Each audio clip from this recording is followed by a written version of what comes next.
Welcome to Founders Future, a podcast powered by Closers.io, where we explore the journeys of innovative entrepreneurs and the road ahead for them and their companies.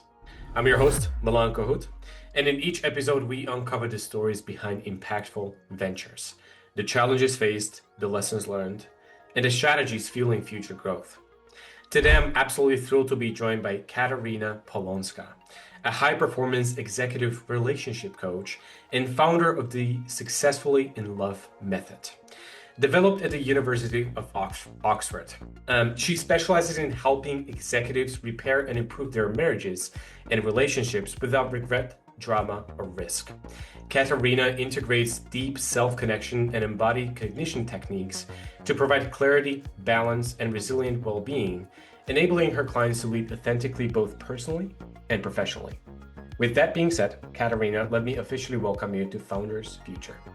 Awesome. I'm glad to be here. It's great to have you. Let's dive into the conversation.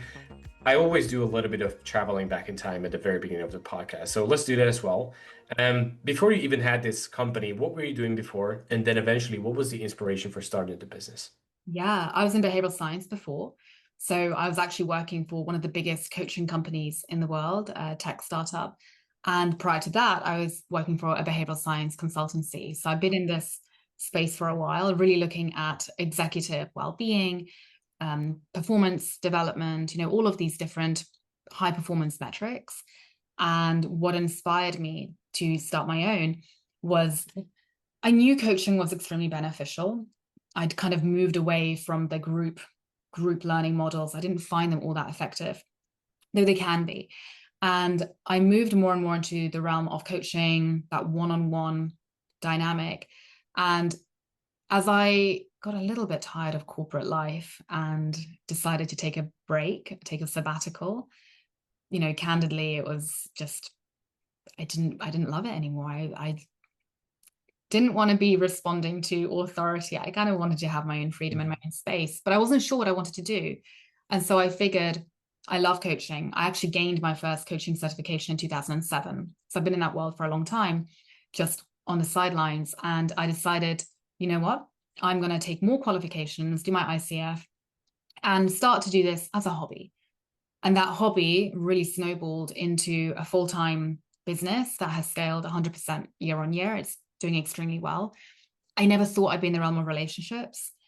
This also happened very organically, purely from the data that I was getting from people and my own, life experience, candidly, which was witnessing my parents go through a painful divorce, calling off my own first engagement, having not the best romantic relationships in my life and kind of struggling with that area and not understanding how is it that someone in the realm of behavioral science who's been in therapy for 15 years, whose father is a coach, who's grown up in this space, can still struggle with relationships. And that's when things began to click as I began to analyze my own journey, met my husband and started coaching others, that things all began to click and make sense. And now that is exactly what I specialize in, working with high performers on their relationships, specifically their romantic relationships, but also other dynamics as well.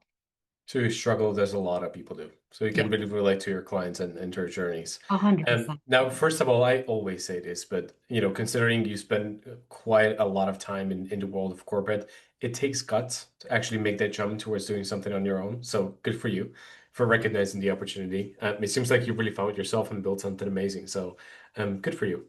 Now, when it comes to like where the journey overall got you, Katarina, let's talk about what the business looks like today. In this part of the podcast, what I'm trying to do is get the listeners close to understanding who it is that you're looking to help exactly in the first place. And then also, what is that core offer that you have in place for your clients? Yeah, absolutely. So my model is really simple.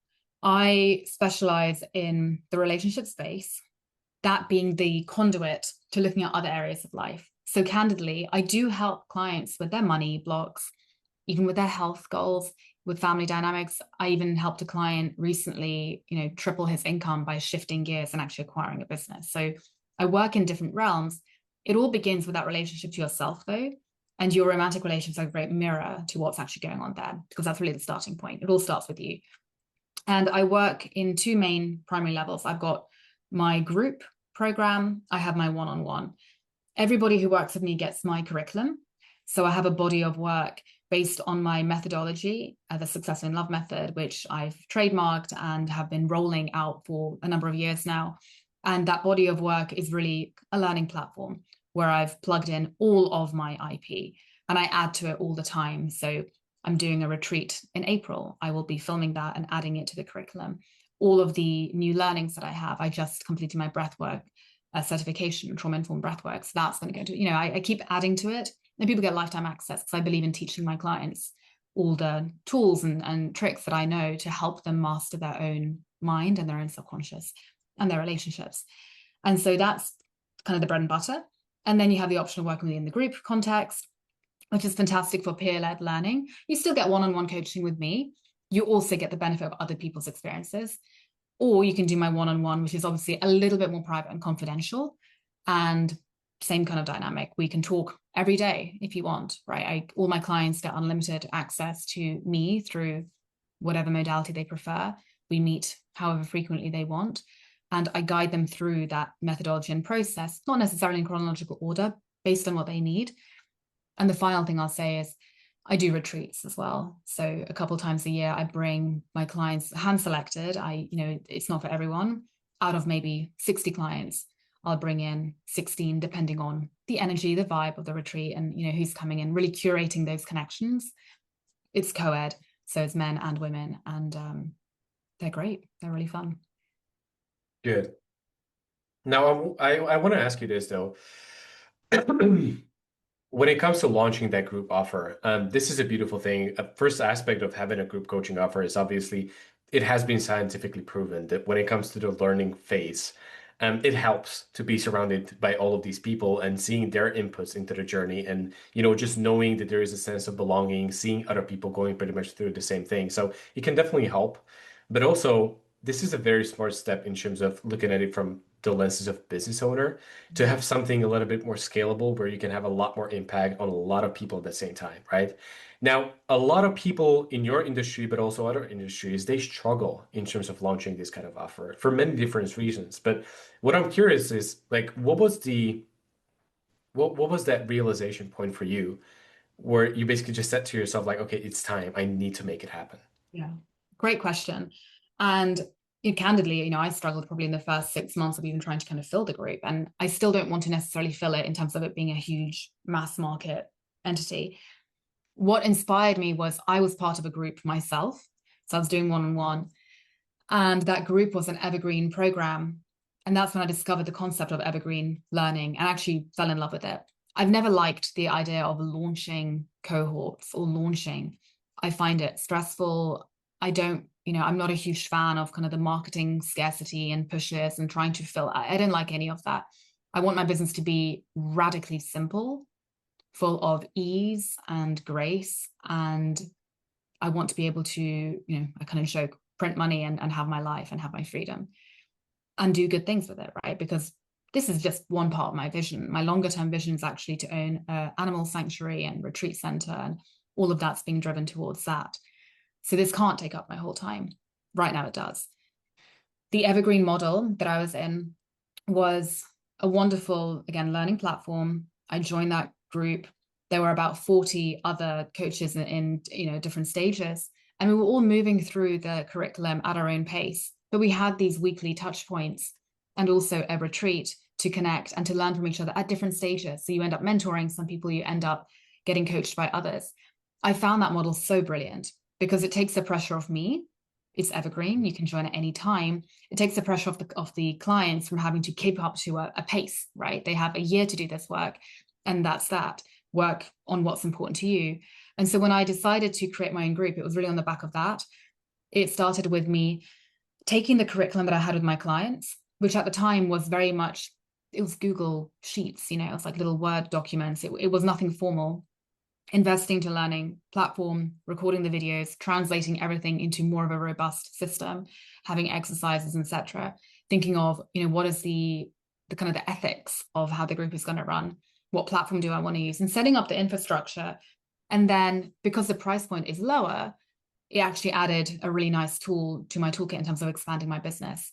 And so the group is absolutely scalable.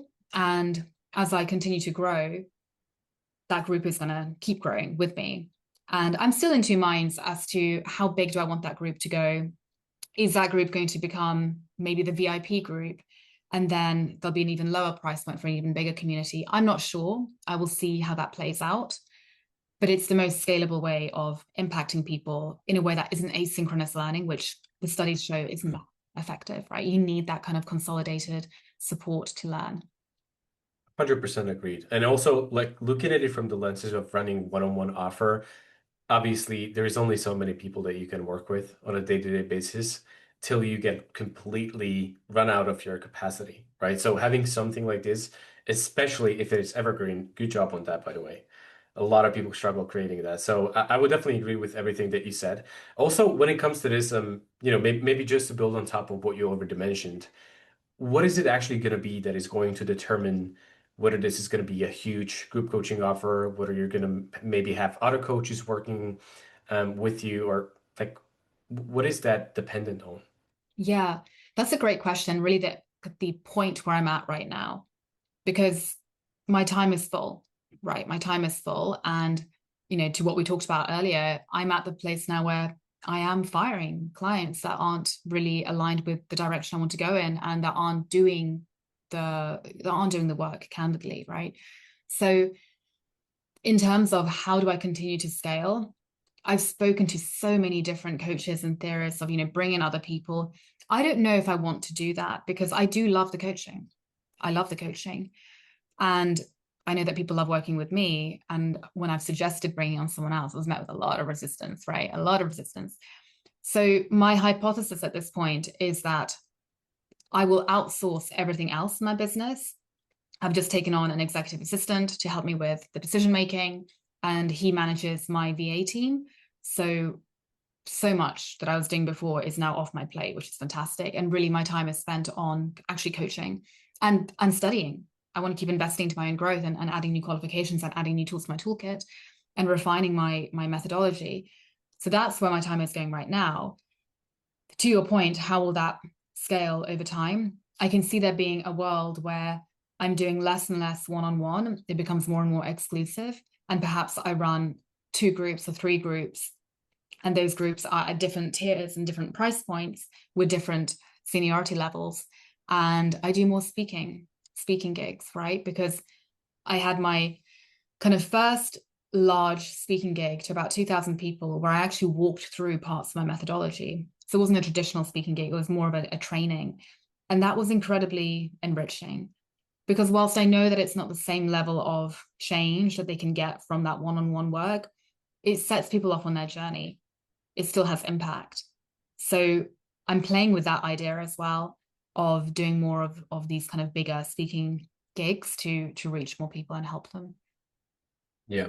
To be honest, whether we're talking about speaking, doing conferences, being public on stages or creating digital products and stuff like that, like sooner or later, you're gonna get to that position where even if you want to help everybody who's coming through the front door, you're not gonna have the ability to do so.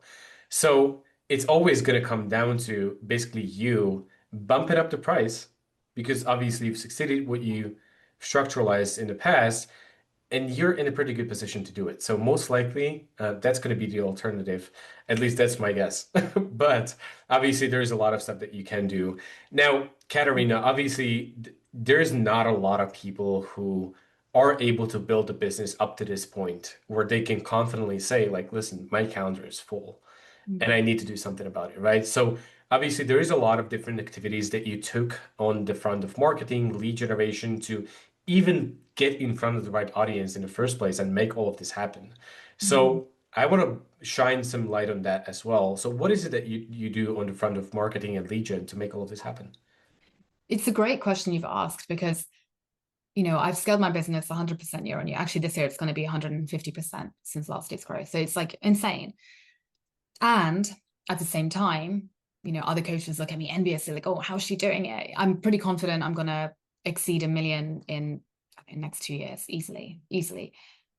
I'm reinvesting a lot into my business, right? This is not me sitting there on my little pile of money laughing about no, I'm reinvesting it. I'm reinvesting tremendous amounts into R&D, into testing, into evaluating things.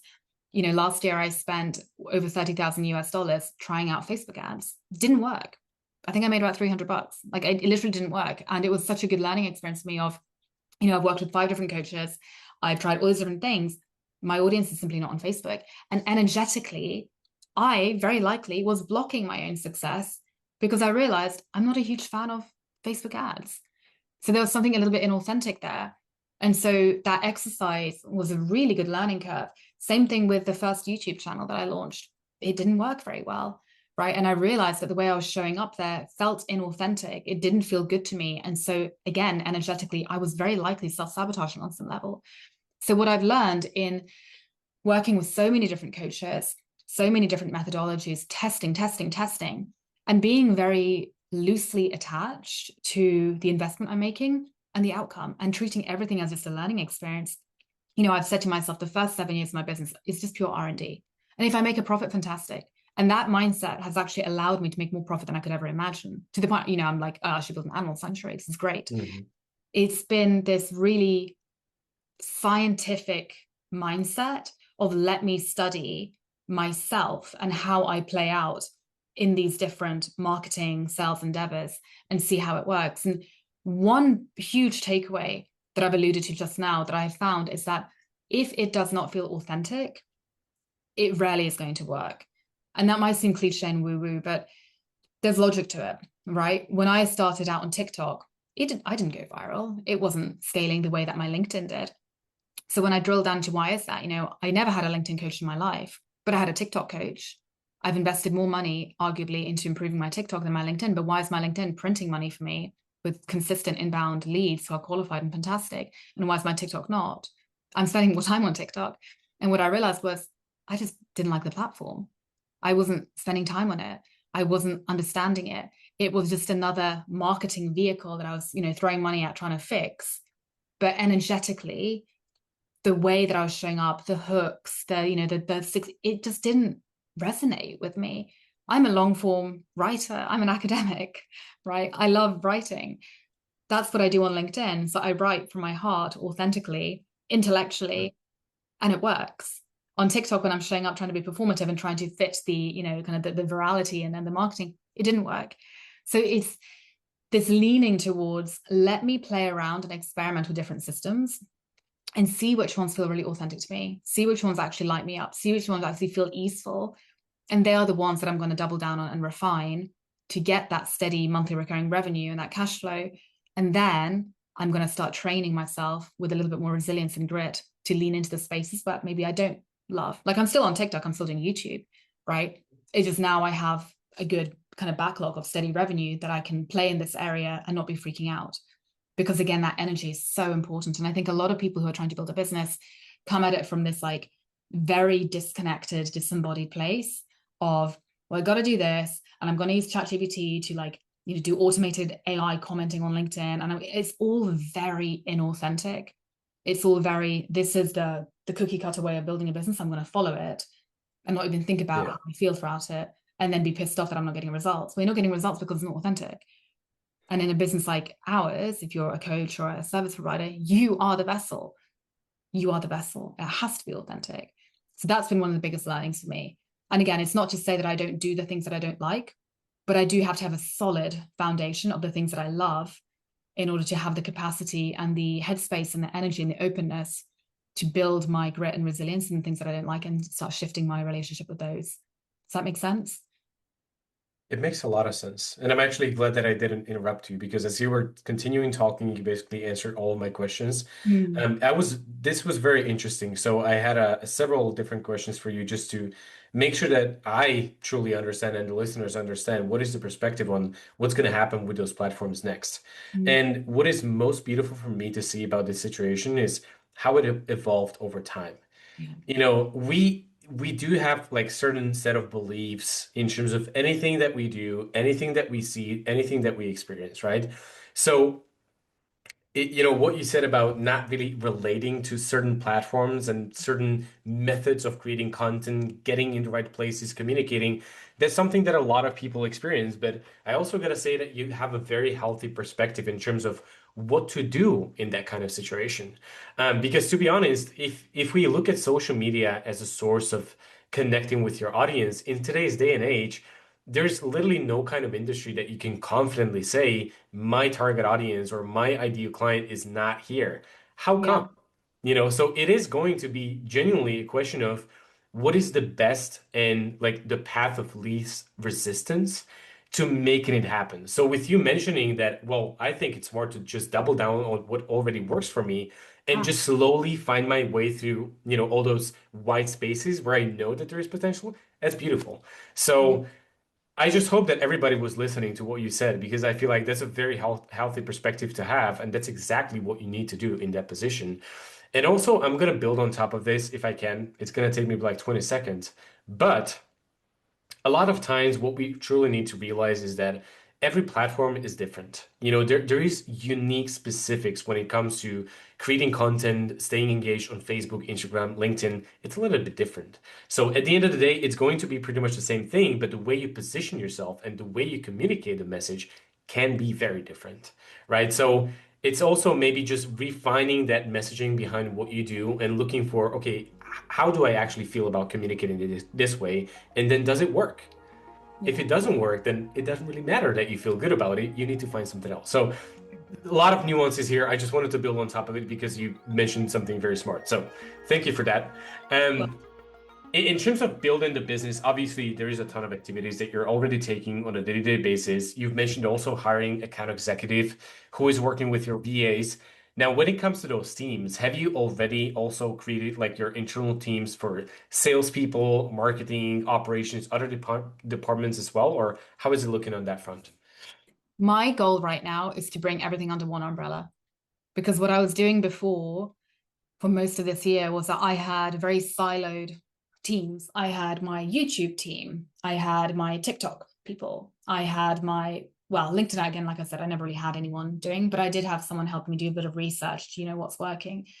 I had my speaking engagement person. Like it was, again, very distributed. My hypothesis being I want to get experts in each field and then I want to work with them all individually and bring them all together. But what happened was I ended up managing a very siloed team and kind of dropping the ball on what's the congruent vision here and how do all these pieces play out together. And I think I actually added to my own workload because it wasn't flowing. It was very much, they're doing this and they're going in this direction, but that direction is actually incongruent with my LinkedIn, which is my main bread and butter. And that's, so now I've shifted gears and I'm paying more, arguably, to have one incredible executive assistant who is kind of my right hand person, and they are senior and they are, they're professional, but they're older than me. Like they have experience, not in my field, but in general business growth. And so they kind of, I guess, play devil's advocate to doing things. I have a different approach, which is helpful because it lets me bounce ideas off and actually start to refine my vision and what I stand for and what I don't. They manage my team that do all of these different things.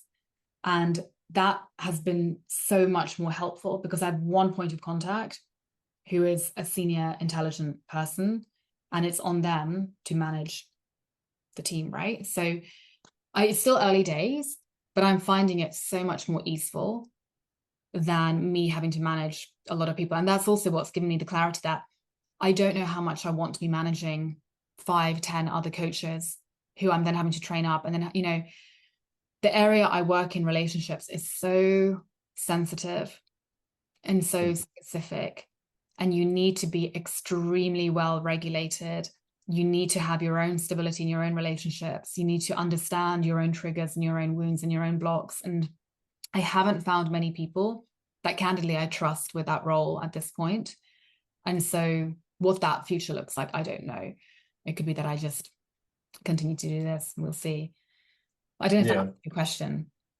you have. Of course you have. Good.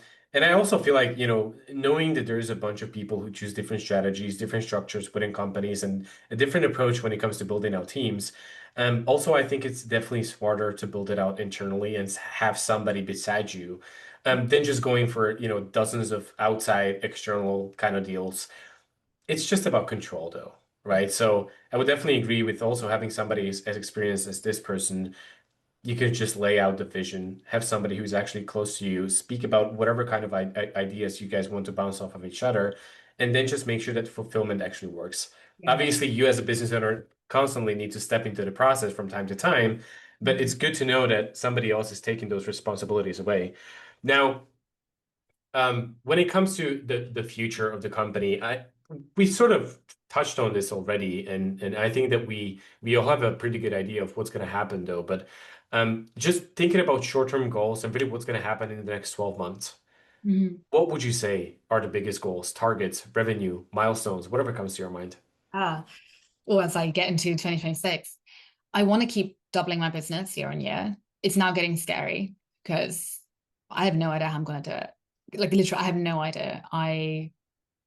Something's going to have to shift because for me to double my revenue and stay a one man, kind of one woman band is going to be, I don't know how it's going to happen, but I trust that it will because it just has. And it's funny, I was actually looking at my January projections being like, pipeline, it's going to work. And I felt that little bit of panic and fear. And at the same time, I remember last year I felt that panic and fear. And, last year I was in Slovakia actually over Christmas and, dealing with family stuff. And I didn't do any work. I went into January thinking like, this is going to be an absolute gong show this month. And it was a great month. So I like to leave a little bit of mystery to how my business unfolds because it's always unfolded in ways that I could never see coming. I know that I want to double it. I know that I want to do more speaking gigs, and I know that I want to keep leaning into the retreats. And where else it takes me, I'm open to it. I know I want to feel good. I know I want to have only clients that I genuinely love. I have like if I can't have a glass of wine with them and laugh, then I don't want to work with them candidly anymore. And obviously, if they don't drink, then we can have a non-alcoholic drink. But you know what I mean. Yeah. Yeah, I'm leaving the rest to mystery. I've also learned that planning and being very granular about the how is often going to block me, as opposed to just knowing what's the overarching goal and what is the energy of who I need to become in order to lean into that goal and to achieve. Mhm. Right? How I do it, I have no idea. No idea. But I have to Yeah. that I will. I think based on the conversation, it's quite obvious that next year is going to mean a lot of growth, a lot of Mm. ambition, which means a lot of impact. And one thing that I would like to say, I was quite fortunate to work with somebody from your industry directly. I worked with him for a long time, and his focus was also working with married men, reigniting the marriages, all this kind of stuff, which opened my eyes in many ways. But I gotta say, with your work, the impact is huge. Yeah. It's not just the man that actually comes to you and asks for help, which is already a big step to take, by the way, but all of those people surrounding that man, right? So it's changing many lives. So as long as you're having the ability and finding those solutions to grow the company, you're growing the impact, which is Oh, for good. sure. For sure. So Yeah, yeah, yeah. I yeah. love And bring in up. terms of how it happens, you'll see. I do have some tips. It's not a conversation for the podcast. So, but before we wrap it up, let me ask you one last question. This is one of my favorite ever, but obviously it's been quite some time for you in the world of entrepreneurship. So if you could maybe travel back in time and really speak to your younger self, maybe at the very beginning of your journey as an entrepreneur, what would be, oh, I'm going to put you on the spot here. What would be the best piece of advice that you would give yourself? Hang in there. Year one of my business was riddled with panic attacks and crying into my husband's arms, being like, I hate this. I want to get back into corporate. I would say lean into authenticity. And I know that sounds cliche and woo-woo. I'm not trying to make it cliche and woo-woo, but what I mean by that is just because ClickFunnels work for somebody, and just because, you know, whatever, like there's very traditional marketing techniques for a lot of coaches, doesn't mean that you have to do that. You get to build a business that nourishes you on your own terms in your own way. And I've seen that to be consistently true. And I get to decide the areas I want to play in, the games I want to play. I'm not interested in the Instagram algorithm, for example. That's not a game I want to play, right? So don't bother. Don't bother. Just opt out. Stay authentic. Stay authentic. Keep it real to yourself. I love it. Yeah. Beautiful. Well, Katarina, this was a good conversation, though. I loved it. I really enjoyed myself. So thank you so much for taking the time today, sharing the story with me and the listeners. And if anybody from the audience wanted to reach out, get in touch with you, maybe even work with you, what is the best way to go about that? LinkedIn, hands down. You can find me on LinkedIn, Katarina Polonska, high performance relationship coach. You can also find me on my website, www.katarinapolonska.com. And on my website, I do have a number of free resources that are helpful. And you can also find me on TikTok and the other platforms too. But LinkedIn is the best one to reach out for sure. Basically, Katarina Polonska everywhere. Exactly. You're everywhere. Okay. I'm indeed everywhere. Yeah. Sounds good. That's what it should be like. Okay. And now to our listeners, if today's conversation inspired you as well, make sure to subscribe to Founders Future on your favorite platform. And also, if you're a business owner, more specifically a consultant or a coach, or you have an agency, and you're trying to scale the business and really enhance both your sales and marketing efforts, also visit closers.io. Get in touch with our team and discover how exactly we scaled our company from 0 to over 30 million per year in less than 3 years. Until then, keep on crushing it, and I'll see you on the next one.